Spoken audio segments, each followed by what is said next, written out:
Este Radius avec ton miru, este Gilles avec ton mire, este te bil ka grani but, dat no dushni bogo, znaczy etabitwo Египет. И многие из нас были очень ужасный Египет. И у всех ужасный мир. Но когда ты приходишь к Богу, давайте посмотрим, что случилось с Авраамом, когда он оставил Египет. Библия первый стих говорит, и поднялся Авраам из Египта, сам и жена его, и все, что у него было, и Лот с ним на юг. И был Авраам очень богат, скотом, и серебром, и золотом. Когда Бог тебя вывел из мира сего, Он вывел тебя, не чтобы тебя делать ужасным, не чтобы твоя жизнь стала тяжелее. Бог тебя призвал с благословением. Бог тебя призвал, чтобы тебя благословить. Бог тебя не призвал, чтобы ты потом стал хуже жить. Земля обетованной с Богом в миру. Это невозможно. Ты не можешь прийти к Богу и не почувствовать изменения. Библия говорит, после того, как Авраам покинул Египет, что он стал богат золотом, серебром и скотом. Бог тебя призвал, чтобы тебе дать жизнь с избытком. От Иоанна 10:10 нам говорит, ибо я пришел, чтобы вор приходит, чтобы убить, украсть, убить и погубить. Но я пришел, дорогой мой, если Иисус пришел в твою жизнь, у него есть цель, почему он пришел. Он пришел не просто, чтобы занять твое место. Он пришел не чтобы спорить с тобой, кто Господь из нас двух. Он пришел в твою жизнь с определенной задачей и с определенной целью. Поэтому если ты еще живешь, и ты еще живешь в каком-то смутении, ты еще живешь в какой-то неразберихе, ты еще живешь в каком-то сомнении, ты еще живешь без какого-то определенности, ты еще не уверен, что с тобой происходит. Я хочу тебе сказать слова Иисуса Христа. От Иоанна 10:10. Он говорит, дьявол только дьявол приходит, чтобы украсть. Когда дьявол приходит в твою семью, все становится меньше. Почему? Потому что он украдет потихоньку. Когда дьявол приходит в твою жизнь с наркотики, вся твоя жизнь становится начнет деградироваться. Все ниже и ниже. Это дьявол. Это то, что он делает. Когда алкоголь приходит в твою жизнь, твоя жизнь начинает деградироваться. Это то, что дьявол делает. Библия говорит, и чтобы убить и погубить. Но Бог говорит, что он не дьявол. Аллилуйя. Есть разница между дьяволом и Иисусом Христом. Когда Иисус приходит в твою жизнь, у него есть определенные цели и задачи. Он говорит, но я пришел. Моя цель и задача отличается от цели и задачи сатаны. Я пришел, чтобы ты имел жизнь. Чтобы ты имел жизнь. Если ты раньше не знаешь, что такое жизнь, когда Иисус приходит в твою жизнь, держись крепко за Иисусом. И говорит, Иисус, твое слово говорит, ты пришел, чтобы я имел жизнь. Теперь я хочу знать на самом деле, по-настоящему, что это за жизнь, что такое за жизнь. Я не знаю, что это за жизнь. Научи меня жить, научи меня знать смысл жизни. Ибо ты сказал, я пришел, чтобы вы имели жизнь. И имели ее с избытком. Господь, я не живу жизнь с избытком пока. Я хожу с тобою. Я держу тебя. Я не изменяю тебя. Я не имею одна нога в миру, одна нога в церкви. Я в церкви. Я служу тебе в святости. Я служу тебе в повиновении. Я работаю для тебя в церкви. Поэтому, Господи, держи моя жизнь с избытком. Ты сказал, ты обязан исполнять. Это не я сказал. Я тебе, Господь, не составил делать это обещание. Но если ты уже обещал, Господь, исполни это в моей жизни. Я вижу, как ты исполняешь это обетование в жизни других. И в моей жизни также. Я тебя прошу, Господи, Бог мой. О, я живу с тобою. Ты пришел в мою жизнь. Дай мне жизнь. Жизнь по-настоящему. Не просто существование. К сожалению, очень многие люди думают, что они живут. Но они вовсе не живут. Хотя они в машине, большой машине. Хотя у них есть фабрика или у них есть киоск. У них есть свои предприятия или завод. Я не знаю, что у них есть. У них есть квартира, у них есть дети. Но они не живут.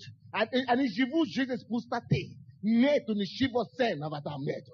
Они живут как животные. Они только кушают и спят и работают. Но Бог тебя не создал для такого. Это не есть жизнь, это есть существование. Но ты не должен только сухо так существовать. Ты должен жить с недром. Ты должен жить жизнь с маслом. Ты должен жить жизнь, которая благословляет других. Ты должен жить так, чтобы другие имели радость от того, что ты живешь. Ты должен жить так, чтобы люди вспоминали о тебе и радовались. So, слава Богу, что есть такой человек, как это. Твоя жизнь.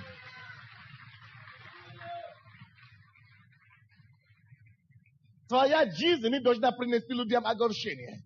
Твоя жизнь не должна расстраивать людей. Твоя жизнь должна быть полна побед, должна быть полна благословения, полная милости к другим.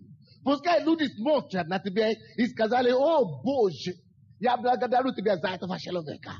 Вот поэтому ты живешь. Вот для чего Бог тебя избрал. И Библия говорит, ты не просто будешь иметь жизнь, ты будешь иметь жизнь с избытком. Дорогой мой, есть избыток с Богом. Не думай, не бойся, что у него закончится там запас. Не заканчивается. У него вечная текущая вода. Вечная текущая река. Поэтому не бойся войти в эту реку. Не бойся просить у него все то, что тебе надо. Не думай, что я уже просил вчера. Я не хочу надоедать ему. Ты не можешь его надоедать. Проси. Это он сказал. Я хочу тебе дать жизнь. Не просто жизнь, но жизнь с избытком. Если у тебя еще избытка нету в деле, бизнесе, если у тебя еще избытка нету в семье, избытка радости, избытка мира, избытка благословения, начни просить за избытка. Он тебя призвал ради этого. Аминь. Бог это доказал в жизни Авраама. Но я должен вам сказать, если мы хотим иметь благословение Авраама, заметьте себе это обязательно. Мы должны иметь послушание Авраама. Очень многие проповедников сегодня, которые учат: о, медите семьи Авраама. Ты можешь иметь благословение Авраама, но они забили. Авраам был послушен. Ты не должен забить это. Иметь послушание Авраама.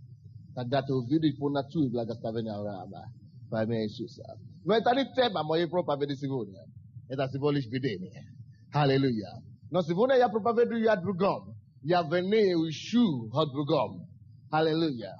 О другой теме. Сегодня я хочу проповедовать на тему «Научись быть вторым». Если ты еще не написал, напиши. Научись быть вторым. Ты должен учиться быть вторым. Быть вторым. Не первый, а вторым. Очень многие рвутся вперед. Очень многие хотят только быть впереди. Но Бог хочет, чтобы ты научился быть вторым. Я не знаю, почему Бог мне дал такую проповедь. Но это интересно.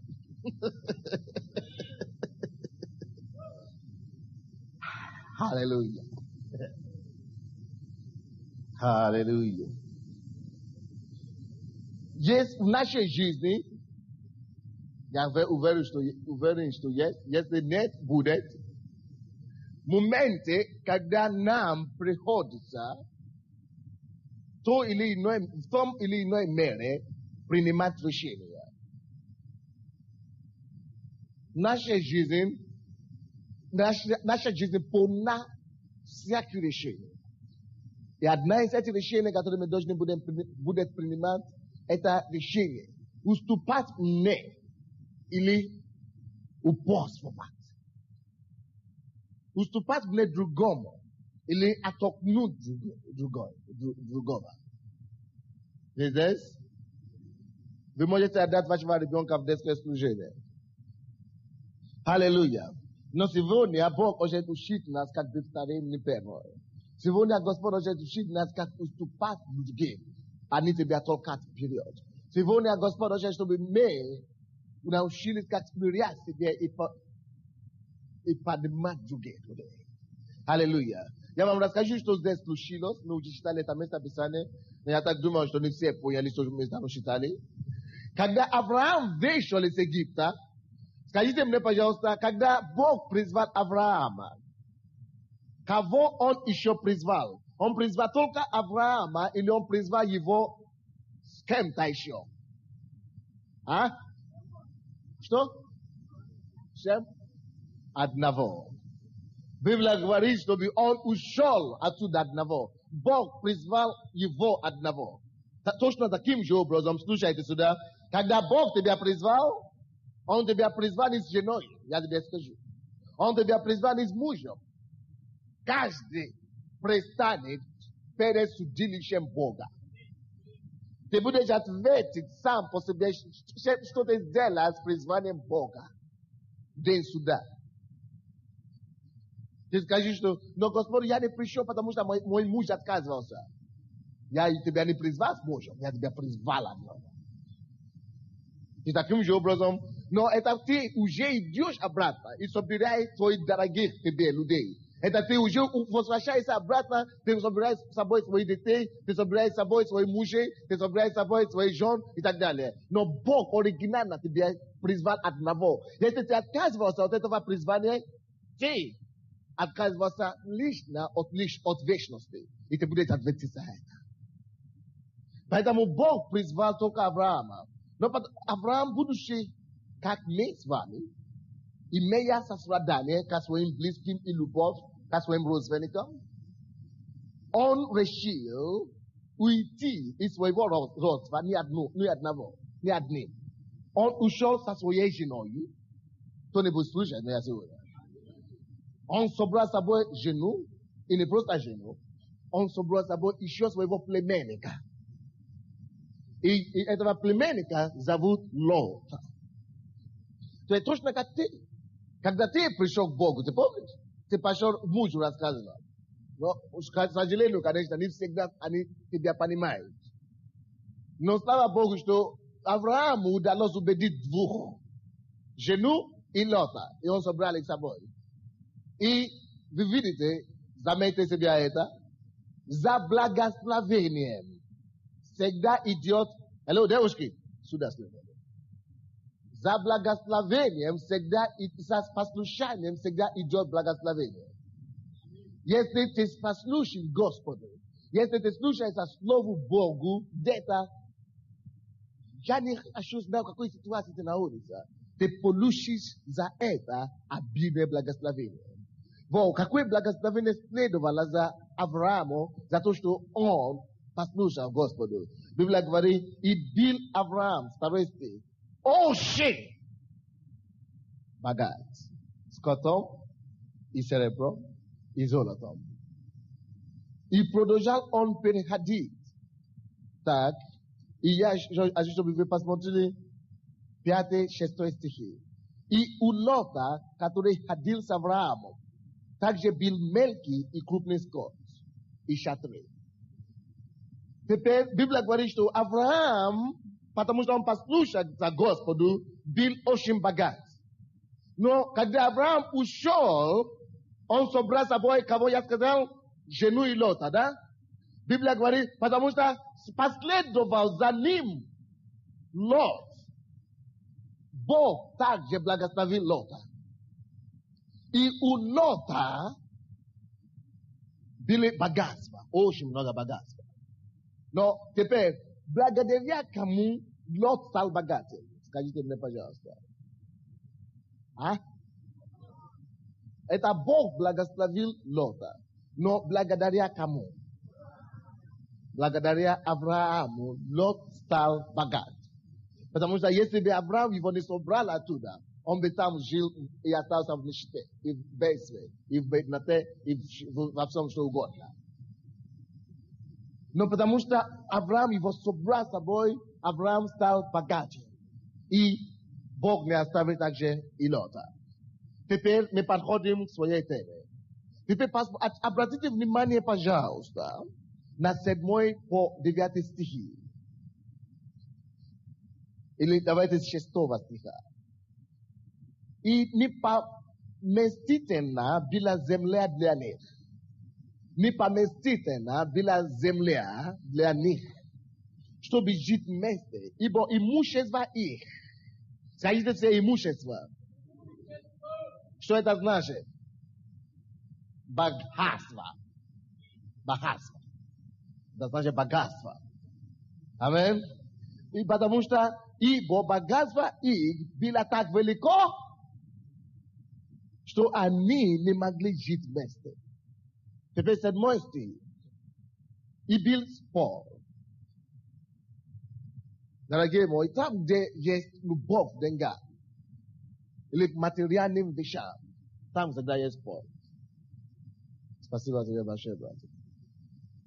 Там, где есть любовь к деньгам и к материальным ценностям, там всегда есть что? Спор, разногласие и тяжба, и всякие проблемы. Я говорю, там, где есть что? Я не говорю, там, где есть деньги. Вы должны меня сейчас, правильно? Там, где есть любовь к деньгам. Ты можешь не иметь копейки, но иметь любовь к деньгам. Вы не думаете, что очень много таких людей, у них нет ничего. На самом деле, верьте, чтобы я вам сказал истину. Очень мало людей на Украине сегодня, у кого есть деньги. Но они кричат, громче, чем японцы и американцы. Но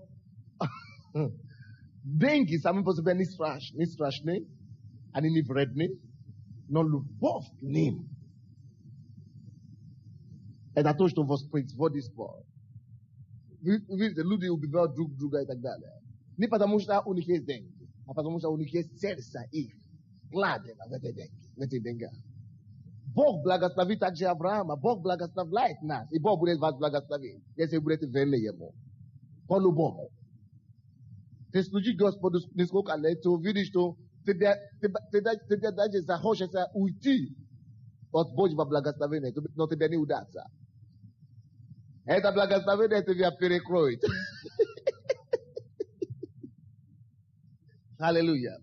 Поэтому неплохо, и деньги и имущество само по себе неплохо. Потому что это Бог дает. Но любовь нет. Это то, что плохо. У тебя должна быть любовь не к деньгам, но к Богу. Амин. Но когда это наоборот, тогда проблема. Вот такая проблема, короче, возник здесь. 7 стих говорит, и был спор между пастухами скота Авраама, мова, и между пастухами скота Лотова. И Хананеи и фаризеи жили тогда в той земле. И сказал Авраам Лоту. Заметьте себе это 8 стих. И сказал Авраам Лоту, да не будет раздора между мною и тобою. Gentlemen. Да не будет раздора между тобою и мною. И между пастухами моими и пастухами твоими. Ибо мы родственники. Теперь, нельзя ли земля перед тобой? Он предлагает кому? Лоту. Нельзя ли земля перед тобой? At the least, ждет меня. Если ты налево, то я пойду направо. А если ты пойдешь направо, то я налево. Авраам сделал шаг. Теперь, если вы из восточной страны или восточного региона, вы убедились в том, что восточные люди имеют уважение к старшим людям. Правда? Женщины посчитают мужей, Maladie посчитаю старше людей. Это порядок не просто сегодня, это был давняя история. И тогда тоже. То есть по правде и по традиции, и по обычаю, и по культуре, то, что Авраам сделал, это не правило, это скорее исключение из правила. И я думаю, что и Авраам должен быть ждать соответственного жеста. Это жест, это тоже по-русски, да? Соответственного жеста от Лота. То есть Лот должен быть сказать: о, дядя, спасибо тебе большое. Видишь, все то, что у меня есть, это благодаря тебе. Если бы ты меня не взял с собой, у меня бы ничего не было. Но слава тебе, слава Богу, что ты меня взял с собой. И поэтому у меня все это богатство есть. Я же тебя прошу. Ты мой старший брат. У нас даже в культуре это неприятно. Поэтому ты выбери себе сначала. А то, что ты мне дашь, я возьму. И то, что останется, я возьму. Это должна быть правильная реакция кого? Лота. Но Лот так не поступил. 10 стих. Лот возвел очи свои и увидел всю окрестность иудейскую, что она прежде, нежели истребил Господь Содом и Гоморру, вся до сих пор орошалась водой. Вся земля Содом и Гоморра орошалась водой, как сад Господа, как земля египетская. И избрал себе Лот всю окрестность иудейскую. И двинулся Лот к востоку, и отделились они друг от друга. Что сделал Лот? Он воспользовался возможностью. И выбрал, он посмотрел очень хорошо, он пастух, он специалист в том, чтобы выбрать пажити для скота. И он выбрал самое лучшее. Он взял всю окрестность. Если бы я или вы были Авраам, вы бы сказали: Боже мой, он все собирает. Ой, Господи. Я жалею, что я тебя послушал. Я жалею, что я хочу поступать по-жентуменски. Я жалею, что я хочу послушаться Слову Божьему. Он же все собрал. Но Авраам не плакал. Я вам скажу почему. Давайте откроем Иаков 4:6. Иаков 4:6. То, что сделал Авраам, он смирил себя. Он смирил себя, и он решил занять какое место? Он решил занять второе место. Тот, кто занимает второе место, по Слову Божьему, есть благословение для того человека. Давайте будем читать от послания Иакова 4:6. Но тем Божию дает благодать, поэтому и сказано: Бог гордым противится, а смиренным дает благодать. Для Авраама это большая и огромное смирение понадобилось. Чтобы убить себя практически, чтобы себя посадить и говорить: хорошо, пускай он соберет все. Чтобы не плакать, не рыдать, не осуждать себя, но говорить: о, Господи, я благодарю Тебя. Ради мира, ради покоя, ради того, чтобы я не поступил Твой закон, ради того, чтобы я не нарушил Твое слово, я смиряю себя. Он стал беднее, может быть, ему стало хуже, может быть, потому что негде уже пасить свой овец, своего скота. Но он говорит: слава Господу. Он решил поменять местами. Он старший брат. Он должен быть самым богатым. Теперь он дает все то, что ему принадлежит по праву своему mlashi mubratu. Pashimo nadal, patamusta eta rvalsa tuda. Daragoi moi, este te vidiš to, ti na adno mese, ti na kako je ta mesta. I kto ta revjotsa tuda. Уступите ему, пускай он возьмет. Пускай берет. Займите второе место. Я вижу это вновь и вновь. В моей жизни, в жизни других, я видел это много-много раз. Когда я не борюсь за место, никогда. И я же вам сказал, что это не то, что Иисус учил от тебя. Не борись за твое место. Не, что это мое место. Я пастор здесь, я пастор. Кто-то должен меня признать. Я здесь, я такой главный, я господин. Если ты главный, Господь даст тебе подтверждающий авторитет. Господь доносит до других, что ты главный. То есть, даже не надо тебе сказать, что никому, что ты главный. Ты будешь жить, а не будешь жить. Без слова от тебя люди будут видеть разницу. Люди увидят разницу. Амин. Ты можешь обманывать немногих людей некоторое время. Но ты не можешь обманывать всех людей все время. Ты даже можешь обмануть всех людей какое-то время. Но ты не можешь обмануть всех людей все время. Ты не понял? Хорошо. Но больше того, у Авраама было знание Слова Божьего. Слушайте сюда, пожалуйста, во имя Иисуса. Авраам знает, что смиренному, уступающему другому, смиренному, Бог знает, Авраам знает, что Бог дает, что? Благодать. Дорогой мой, как ты можешь получить благодать от благодать? Аминь. Благодать на благодать. Божья благодать. Это быть больше смиренным.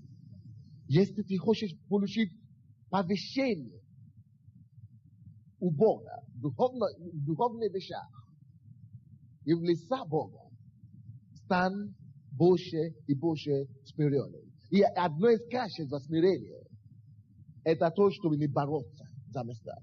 Представляете себе положение, поставьте себе на положение Авраама. Вы кого-то воспитывали. Ради благодаря вам он спасся.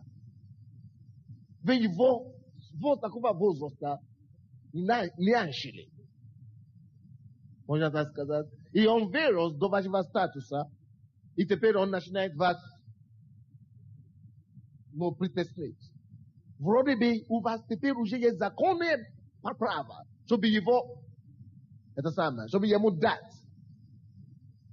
Но наоборот, ты должен делать. Хотя это ты его понял. Хотя это ты его понял до того места. Но если он начинает тебя притеснять, скажи, Господи, я смирюсь себе. То, что ты это сделал, ты не потерял ничего, брат мой. Ты ничего не потерял. Ты все выиграл. Я вам докажу почему. Потому что, во-первых, вы от Бога получили от человека получили бесчестие. От человека вы получили потерпение, поражение, вы получили, что с тобой, ты глупость или что ли? Ты такой тупой, ты такой темный? Но от Бога. Бог говорит, смиренному даю благодать. И у Бога ты получаешь не отвержение, ты получаешь не ругание, ты получаешь благодать на благодать. Теперь, видите, то, что Бог всегда дает, это не сразу видно. Обычно. Кто-нибудь здесь? Сразу ничего не видно. Люди думают, что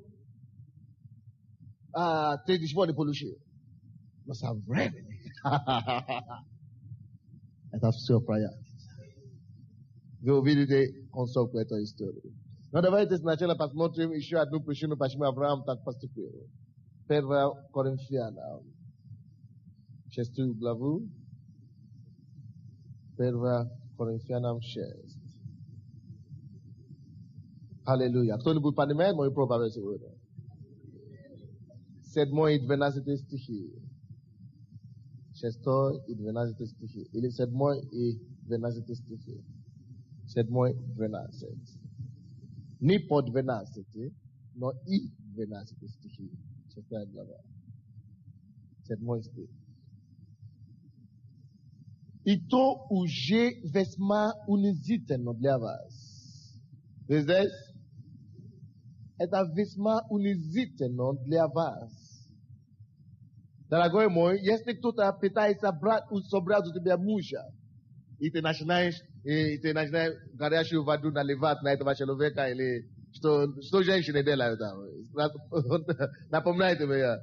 Или что они бросают, Я слышал о Божьем многих вещах.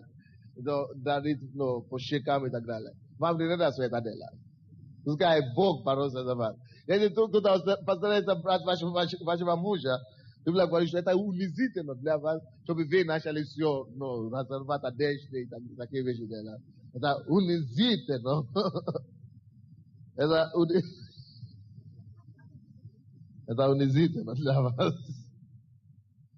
Что вы имеете тяжбу между собой. Вам надо иметь тяжбу. Для чего бы вам лучше не оставаться обиженными? Здесь, для чего бы вам лучше не оставаться обиженными? Как это Бог может так советовать человека, чтобы он лучше оставаться обиженным? Я больше не приду в вашу церковь. Я хотите изменять для дурака?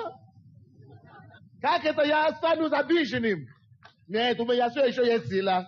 У меня все еще есть голова. У меня все еще есть гордость.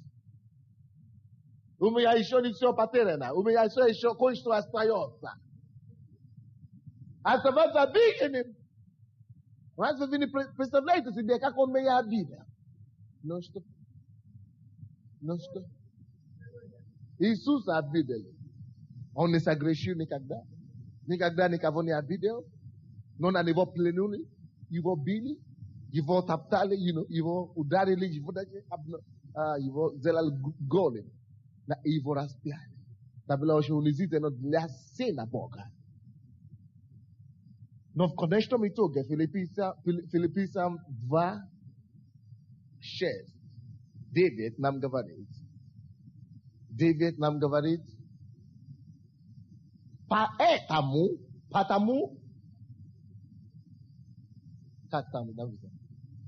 посему Бог превознес его и дал ему имя выше всякого имени. Почему Бог превознес его? Потому что он пострадал, он потерпел все эти унижения и смирил себя. Теперь, на свете сегодня нету все существующие имен на свете. Нету имени, которые выше, более значительные, более известны, чем имена Иисуса Христа. Нету. Вы можете собрать супопулярность, которая каждое имя берет с собой. Вы можете брать Александра Македонского, вы можете брать Сократа, вы можете брать, все философы, все людей, которые, великие людей, которые жили, вы можете брать Аполлон, вы можете брать Ленина, вы можете брать Вашингтона, вы можете брать Lincoln, все люди собрать все их популярность, вы можете брать Буду, вы можете брать Магомед, вы можете брать все самое известное имя. По всей земле это имя Иисус Христос. Теперь, почему Бог ему дал такое имя? Потому что свое время он смирил себя, потерпел все, остался обиженным. И поэтому Бог превознес его и дал ему имя выше всякого имени. Теперь, Библия здесь говорит, 7 стих, который мы читаем, для чего бы вам лучше не оставаться обиженными? Ляшивобе вам лучше не терпеть лишения. Лишение, которое вы терпите, это временное будет. Обиженным, вы оставаетесь обиженным только временно. Почему? Откуда я знаю?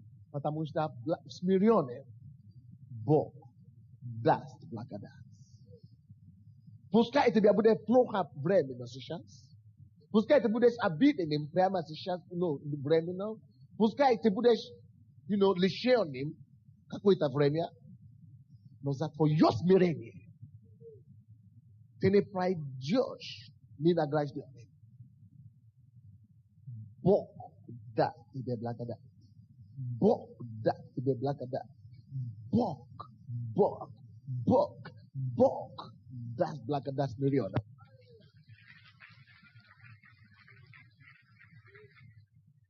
Это то, что Авраам понимал. И поэтому он решил лучше потерпеть. Это скоро потерпеть это лишение. Теперь давайте будем смотреть 12 стих. Все мне позволительно, но не все полезно. Все мне позволительно, но ничто не должно овладеть мною. Кто-нибудь здесь? Поэтому, знаете, когда я был в миру, я уже понял этот принцип. Я не читал Библию, я никогда не видел это описание. Поэтому я не курил, я не пил, я не делал эти вещи. Вы знаете почему? Потому что они обладают тебе. Я знаю, что я не свободен буду. Если было время, когда я любил смотреть телевизор. Свои руки впереди, Иванка.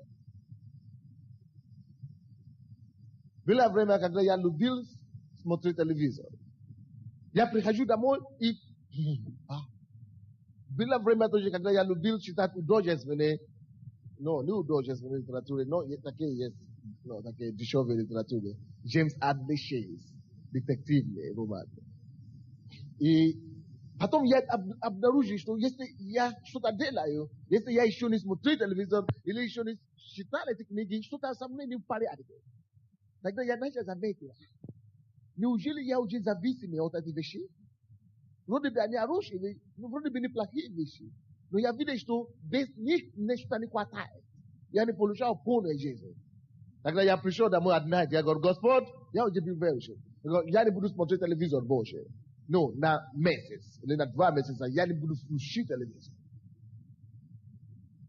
Почему? Потому что я не хочу, чтобы телевизор обладал мной. По такой же принцип я не пил, даже будучи неверующим. По такой же принцип я не курил, потому что тогда получается, что я уже зависим от простой сигарет. Получается о том, что водка уже мне диктует условия. Ты должен мне пить, а потом тебе будет плохо. Я уже не я.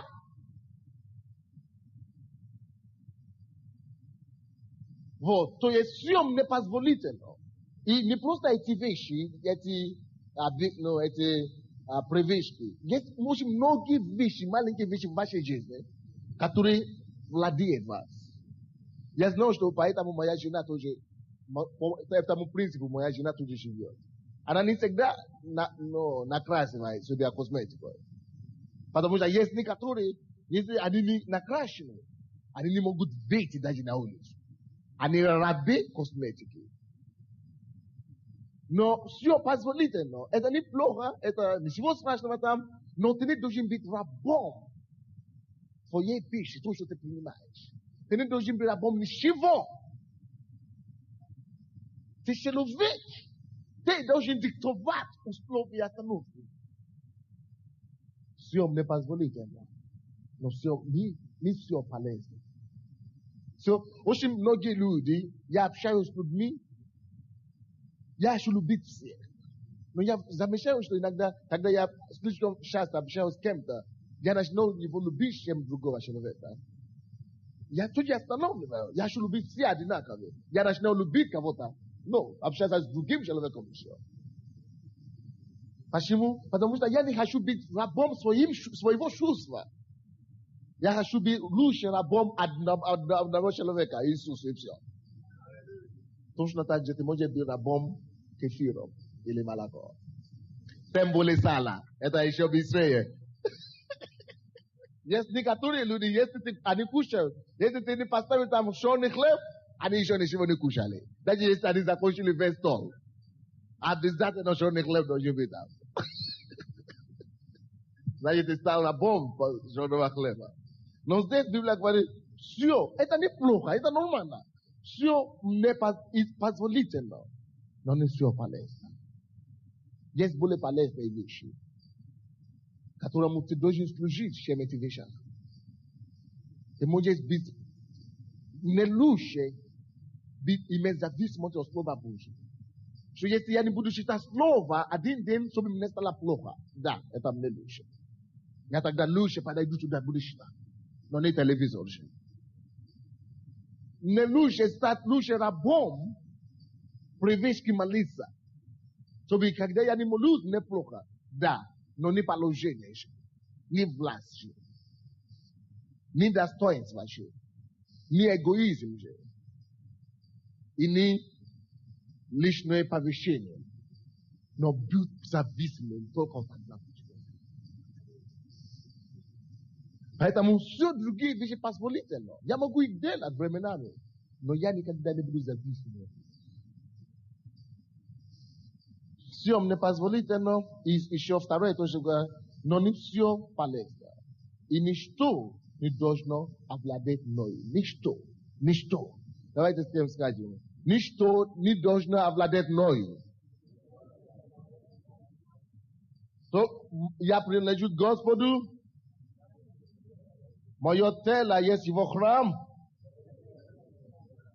Только он должен обладать мною. Все остальные вещи не позволительно.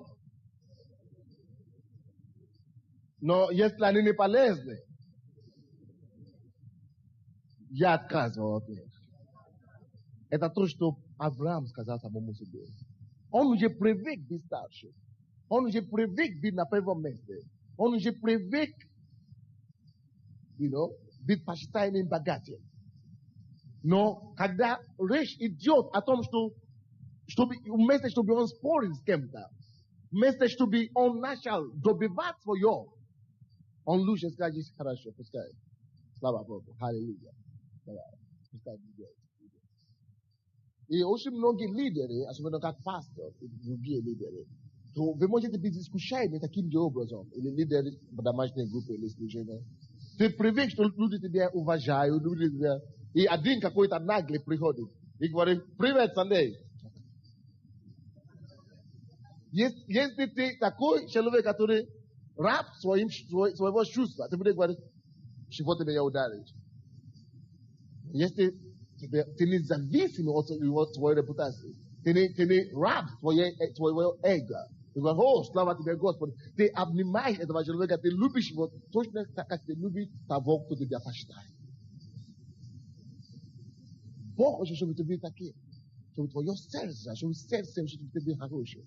Чтобы ты был абсолютным, чтобы ты был простым, как Иисус. Чтобы ты любил всех. Чтобы ты благословил всех. Чтобы ты не был связан с житейскими делами.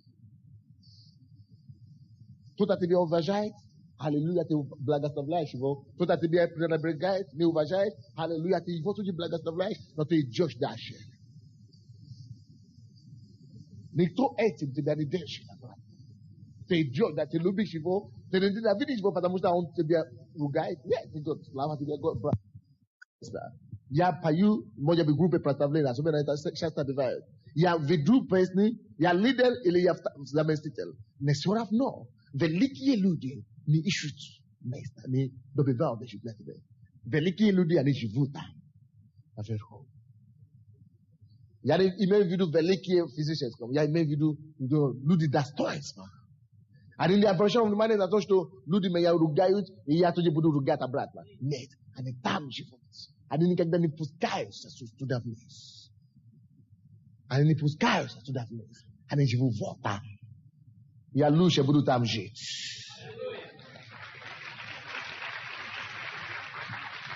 И очень многие люди живут только чтобы угодить свои друзья и товарищи. Они не могут жить там, наверху.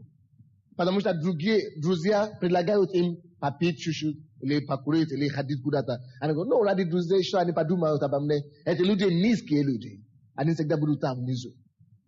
Но люди высокого звания, люди высокого уровня, люди высокого внутреннего человека, люди достоинства, люди власти, люди, которые имеют власть и авторитет в духовном мире, они не пускают из своих положений вверх, они только идут вверх. Если мои друзья не хотят делать, не уважать мои чувства, тогда почему я обязан уважать их греховные чувства? Я не обязан, тем более уважать греховные чувства. Они должны поменяться, я не должен пускаться к ним. Они должны поменяться к ним. Если бы Авраам начал спорить с Лотом, а те у него право, это значит, он пускается вниз. Он пускается. Но он не маленький человек, он не низкий человек, он высокий человек. Он лучше останется там и потеряет все эти временные благословения. Но там останется место чести, место достоинства. Аминь. И давайте посмотрим дальше, что потом произошло. Давайте посмотрим так. 10-11 стихи. Уже читали это, да? Так, 10-11 стихи, давайте прочтем. Лот возвел очи свои и увидел всю окрестность иудейскую, что она прежде неужели истребил Господь Содом и Гоморру, вся до Сигора орошалась водою, как сад Господень, вся земля египетская, и избрал себе Лот всю окрестность иудейскую, и двинулся Лот к востоку, и отделились они друг от друга. Теперь заметьте себя 10 стих. Библия говорит, Лот возвел очи свои. Очень многие люди живут и полагаются на то, что они видят. Они полагаются на уши свои. И все решения их жизни, которые они принимают только судья по тому, что они могут видеть сейчас. Если бы и Авраам хотел выбрать и принять решение потому что он видит сейчас, он бы раздражался, он бы боролся со своим братом, потому что он видит, что он теряет все. Но Авраам не двигался, потому что он видит. Дорогой мой, Библия говорит, плоское помышление — суть смерти. Но помышление духовное, это Римлянам 8 глава, но помышление духовное — суть жизни вечной. Здесь лучше принимай решение, повседневное решение твоей жизни, не тем то, что ты видишь, что есть, не тем то, что скажет, что скажет, что подумает, не тем, что ты видишь. Лучше принимай твои повседневные решения на то, что Господь думает, что Слово говорит об этом. Это есть помышление не плоское, а помышление духовное. Помышление плоское, она вредна, она не просто вредна, она, давайте откроем одно место Писания. 2 Коринфянам 4. 2 Коринфянам 4, 18. 2 Коринфянам 4, 18. 4, 18. Когда мы смотрим не на видимое, но на невидимое, ибо видимое временно, а невидимое вечно. Давайте я вам скажу. Если ты женился или выходишь замуж, и твое решение было связано с тем, что ты видишь, Библия говорит, ибо видимое временное. Поэтому я тебе на основании Слова Божьего могу гарантировать, что это брак не будет вечным, не будет долгосрочным. Если ты построишь твой бизнес на то, что ты видишь только, на видимое, этот бизнес рано или поздно рушится. Если ты построишь свою жизнь на то, что ты видишь, твоего успеха будет маленького, будет мало, будет незначительно, будет кратковременное. Почему? Потому что Слово Божье говорит, ибо мы смотрим не на видимое, но на невидимое. Строй свою жизнь. Не на то, что ты видишь сейчас. Строй свою жизнь. На то, что ты не можешь видеть. Но на то, что сердце твое подсказывает тебе, что это правильно. Это правильно. Это есть то, что правильно. Смотри на свою жизнь не на сегодня. Строй свою жизнь на завтра. Ибо все невидимое, все видимое, оно временно. Я вам скажу, Лот свое решение обосновывал на чего? На Раша. Библия говорит, что он поднял очи свои и видел. Он забыл, что духовные люди смотрят и принимают решение не потому, что их очи видят, а потому, что они не могут видеть. Но которые они знают в сердце, что правильно. Теперь, потому что Лот поднял свои очи и видел эту богатую землю, поэтому он принял свое решение, и на основании этого я вам скажу, даже если бы здесь не написано, но я вам покажу, потому что написано. Я бы вам сказал, что все равно это благословение, которое приобрел Лот, оно временное, оно закончится. Он все скоро потеряет, вы увидите. Он скоро потеряет все. Представляете себе, если бы Авраам уже боролся, и уже выиграл это место, все видимое, временное. Но невидимое, когда вы смотрите Божьими глазами и получаете больше, чем то можно сказать. Давайте посмотрим Лот, жизнь Лота. Что произошло потом? Он же принял решение по-видимому, потому что он видел. Давайте посмотрим результат. Так. По-моему, другая глава, 19 глава. 19 глава, 22 по 29 стихи. 19 глава, 22 по 29 стихи. Давайте будем читать. 19. Это в их жизни. Посмотрим, что случилось попозже. Теперь ангел пришел к Лоту и сказал ему, спасайся оттуда. Ибо я не могу сделать дела, доколе ты не придешь туда. Потому и назван сей город Сидон. Солнце зашло над землей, и Лот пришел в Сидон. И пролил Господь на Сидом и Гоморру. Это есть то место, которое он выбрал. Hello? Господь пролил на то место, которое он принял, которое было богато. Было очень много богато. Дождем серу. И огонь от Господа с неба. И не справверг города сил. И всю окрестную сил. И все жители городов сил. И произрастение земли.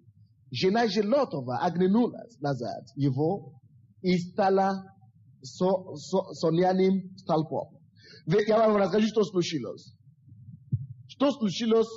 Грех, потому вы видите, что когда мы читали эту 13 главу, в 13 стихе написано, что жители Содомские были злые и весьма грешны перед Господом. Туда, куда Лот перешел. Из-за грехов этих людей, из-за их злых дел, Бог решил истребить их. И Бог послал огонь с неба и уничтожал всю землю и окрестности, включая все скота Лота. И поэтому его жена оглянула назад, потому что она не могла себя представить это. Что все богатства, за которые они работали всю жизнь, что они за ночь должны все потерять. Почему они все это потеряли? Потому что все видимое. Что? Все видимое временно. Все видимо временно. Все видимо временно. Все видимо временно. Рано или поздно это разрушится, это закончится, это разрушится и уничтожение будет. Советский Союз был построен на видимой теории, человеческого теории, создания. Но другие государства были построены на Бога, которого не видим. Мы не видим Бога, правда? А они говорят, нет. Первичное, что они говорят, материя первичная, то есть видимое первичное. Поэтому мы будем строить общество на материи, на видимое. Все видимое, временно. Прошло 70 лет, материя уже нет. Это пример. Все видимое. Если ты строишь свою жизнь только на видимое, все. Тупак или как это? Тупик скоро будет. Ты скоро пойдешь до тупика. Но строй свою жизнь на вечной духовной ценности. Строй свою жизнь на слово живого Бога. Строй свою жизнь на ценности. Я помню, что моя жена мне рассказывала. Она вечно замуж 21 год. Но до этого она училась. Она закончила школу, когда ей было 15 лет, или 13 лет. Она очень хорошо училась. И у нее была возможность учиться дома. И когда она уже выросла, обычно девушка, она уже здесь, нету родителей, вы знаете, нету, она учится здесь в университете, и нету никого. И очень много иностранцев, девушки. Они дружат с богатыми дипломатами. Эти дипломаты женаты, но они просто занимаются прелюбодеянием. Все девушки, которые вместе с ней, и они ей предлагали. Ты что, потом ты выйдешь замуж, когда ты закончишь, но как ты выживешь? Нету родителей, нету никого, ты студентка. Ты хорошо выглядишь. Но дружишь с кем-то. Она была христианка. Она говорит, но я знаю, что это неправильно. Слово Божье говорит. И Бог видел ее верность. И Бог ее наградил. Я верю, что я неплохой муж.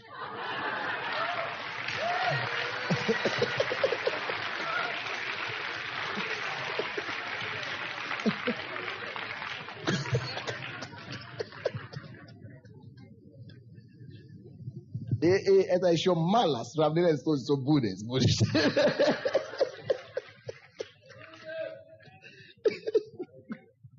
Если бы она смотрела на видео, как ей было одиноко в это время, если бы она смотрела, как нету родителей рядом, если бы она смотрела на видео, на временно, все видео, временно. Она не знала, как Бог это будет делать. Она знала, что Бог верен обещавшись. Стройте вашу жизнь на это слово. Стройте вашу жизнь на то, что Бог говорит. Ибо Он во всем всегда прав. Оплот потерял все. Даже свою жену потерял и своих детей, но своих родственников. Потому что он когда-то принял решение, основано на то, что свои уши видит. Теперь, давайте посмотрим то, что случилось с Авраамом. Когда ты принимаешь решение уступать другому, когда ты принимаешь решение смирить себя и свою плоть, и свою гордыню,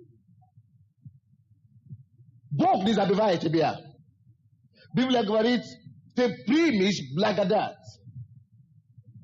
Библия говорит, что смиренному Бог дает благодать. Каким же образом Бог дал Аврааму благодать? Да посмотрите, пожалуйста, другое место Писания, здесь 13 главу, 14 стих. И сказал, после того, как Лот уже отделился, после того, как Лот уже собрал все богатство, и сказал Господь Аврааму, после того, как Лот отделился от него, возведи очи твои.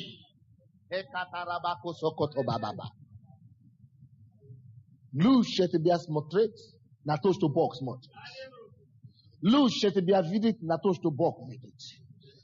В это время уже не была возможность вроде бы все хорошие земли уже были собраны лотом. Но Бог видел что-то, которое ни Авраам, ни Лот не видел. Там, где не было возможности пасти овец, там, где не было возможности хорошее поле, там, где не было пашетя, Бог знал, что где-то там скрывается пашетя, там где-то скрывается хорошая почва, где-то там скрывается невидимое. Но Бог это видел для Авраама, и Бог сказал: Авраам, теперь открой свои глаза и смотри. И он открыл глаза и видел. О, вау! Господи, я же это не видел, я же специалист. Поэтому тебе надо видеть то, что Бог видит. Тебе надо смотреть, как Бог смотрит. Очень многие вещи нам непонятно, почему Бог говорит нам не делать. Нам непонятно. Вроде бы ничего страшного. Все позволительно, но не все полезно. Выгодно слушаться Господу. Прибыльно слушаться Господу. Он прав всегда и во всем. Он всегда будет прав. И он сказал ему, Аврааму, теперь же, возведи свои очи из места, на котором ты теперь, посмотри кверху, и к югу, и к востоку, и к западу. Теперь давайте посмотрим что-то. Когда Лот ушел, 11 стих, и избрал себя Лот всю окрестность иудейскую, и двинулся Лот к востоку, и отделились они друг от друга. Лот видел только восток. Но я вам скажу, что Бог видел. Так, на 14 стих. Сказал ему: возведи очи твои, после того, как Лот отделился, возведи очи твои с места, на котором ты теперь, посмотри северу. Скажите: один, северу один, к югу два, к востоку три, к западу. Со всех сторон была хорошая земля. Со всех сторон была хорошая почва. Со всех... Он потерял только восток. Бог ему дал зато север, юг, восток и запад. Но Лот видит только восток. Он думал, что это очень мало. Сравнение тем, что Бог уже тебя дать. То, что ты видишь своими физическими глазами, ты думаешь, что вау, это такая возможность. О, $1000. Это слишком мало. Сравнительно с тем, что Господь уже тебе видел. Но когда ты будешь смотреть не своими глазами, когда Господь тебе скажет: теперь подними голову, когда ты будешь смотреть, тогда ты увидишь, что не только восток есть, но еще есть восток. Но помимо востока еще есть запад. И после запада он говорит: смотри еще дальше. О, еще север есть. Еще не все. Смотри еще сзади. О, еще юг! Везде благословение. Это то, что Бог делает. Поэтому, дорогие мои, научись смотреть не на видимое, но на невидимое. Потому что Бог смотрит не как мы смотрим. Аминь. И помимо того, что все временно закончится, Библия говорит здесь, все невидимое, что вечное. И вы увидите, он получит больше, и он еще будет иметь вечное. Давайте я вам докажу это. 15 стих. Ибо всю землю, которую ты видишь, тебе дам я, и потомству твоему навеки.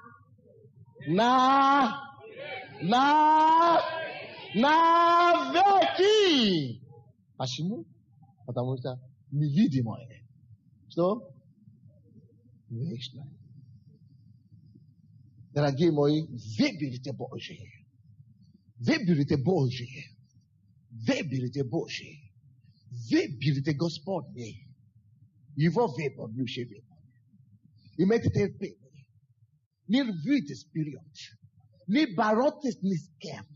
Zai meet if I should mister. Yes, if I'm scheduled, but group of parad cancer. Slavati the gospel. Yes, if I'm scheduled, but Tetoka Buddha's mate Palu said, hallelujah. Slavati the gospel. More important. More best thing over best love. Yes, the best scheduled would be a paratu. Hallelujah. Slavati the gospel. Yapaidu, Yabudu Perita. Every single thing no, umevai adage the pastor. Hallelujah. Now I budu mitoka budu umevai budu ah. Told you right. Budu got top so